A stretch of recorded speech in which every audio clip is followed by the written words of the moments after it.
नमस्कार, बहुत स्वागत है आपका। आप देख रहे हैं ग्रांड ज्योतिष सीक्रेट।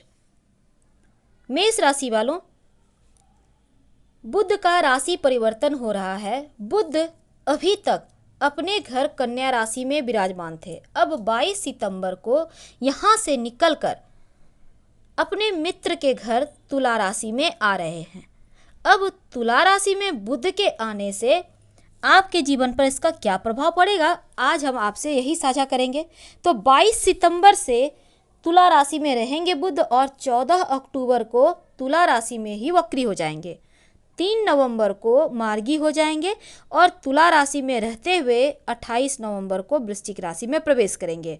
यानी 22 सितंबर से 28 नवंबर तक बुध देव अपने मित्र के घर तुला राशि में रहेंगे। अब इतने दिनों तक तुला राशि में रहने के बाद आप मेष राशि वालों के जीवन में इसका क्या प्रभाव पड़ेगा। तो मेष वालों, सबसे पहली बात तो बुध देव आपके सप्तम भाव में आ रहे हैं और सप्तम भाव से आपका वैवाहिक जीवन, जीवन साथी या पार्टनरशिप के बारे में जाना जाता है। बुध के यहाँ पर आने से जीवन में थोड़ी चुनौतियाँ बढ़ सकती है। पारिवारिक जीवन में किसी बात को लेकर कहीं अपनों के साथ कहीं कोई मतभेद ना हो जाए, ऐसे में अपने क्रोध पर, अपने गुस्से पर काबू रखें। बेवजह की चीज़ों में उलझने का प्रयास ना करें। दाम्पत्य जीवन की बात करें तो थोड़े से उतार चढ़ाव दिखते हैं।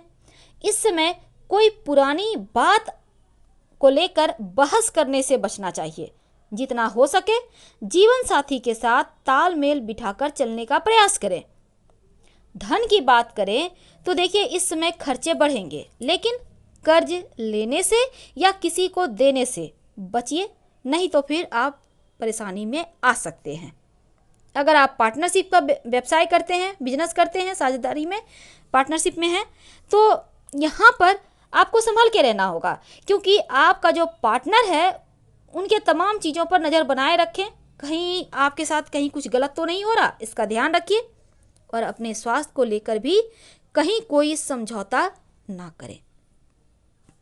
तो मेष राशि वालों, आपके सप्तम भाव में बुध के आने से अपनों के साथ कहीं मतभेद ना हो जाए, इसलिए अपने क्रोध पर, अपनी वाणी पर कंट्रोल रखें। रिश्तों को बेहतर बनाए रखें और किसी बात को लेकर बहसबाजी तो बिल्कुल भी ना करें। धन के पक्ष मजबूत रहें, इसके लिए आपको मेहनत लगातार करना होगा। अगर आप नया कार्य शुरू करना चाहते हैं तो आप कर सकते हैं। सोच विचार कर, मार्केट का रुख देखकर आप आगे बढ़ सकते हैं, आपको लाभ होंगे। तो मेष वालों, आपके लिए सिर्फ इतना ही नहीं, बल्कि यहाँ पर जॉब अगर आप करते हैं, आप चाह रहे हैं परिवर्तन करना, तो समय अनुकूल है। और विदेश यात्रा, विदेशी नागरिकता के लिए अगर आवेदन वगैरह करना चाहते हैं तो सफलता मिलेगी, क्योंकि इनकी सप्तम दृष्टि आपकी राशि पर है। तो थोड़ा सा स्वास्थ्य को लेकर सावधान रहें। हालांकि आप अगर अविवाहित हैं तो आपका विवाह यहाँ पर तय होता हुआ नजर आ रहा है, तो विवाह तय हो सकते हैं। इसके लिए तो ये चीज़ें तो आपके लिए अच्छी है। पर दूसरी तरफ, चूँकि तीसरे और छठे भाव के आपके स्वामी हैं और बुध देव सप्तम भाव में हैं और वक्री हो जाएंगे, तब क्या होगा? तब अगर पार्टनरशिप में बिजनेस करते हैं तो संबंध बेहतर बनाकर चलें, नहीं तो विवाद हो सकता है। लव रिलेशनशिप में हैं तो यहाँ पर आपका पुराना लव आपके पास फिर से वापस आ सकता है।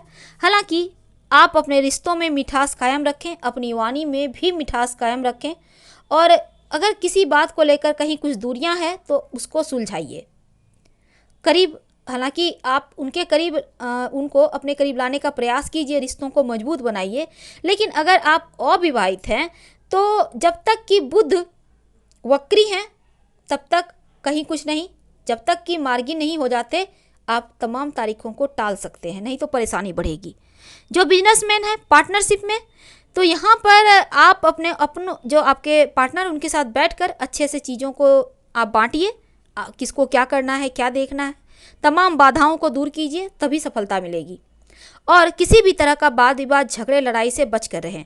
हालांकि यात्रा पर जाने के योग हैं, लेकिन यात्रा कम करें, ना करें तो अच्छा है। फिलहाल आपसे विदा लेंगे। हर हर महादेव।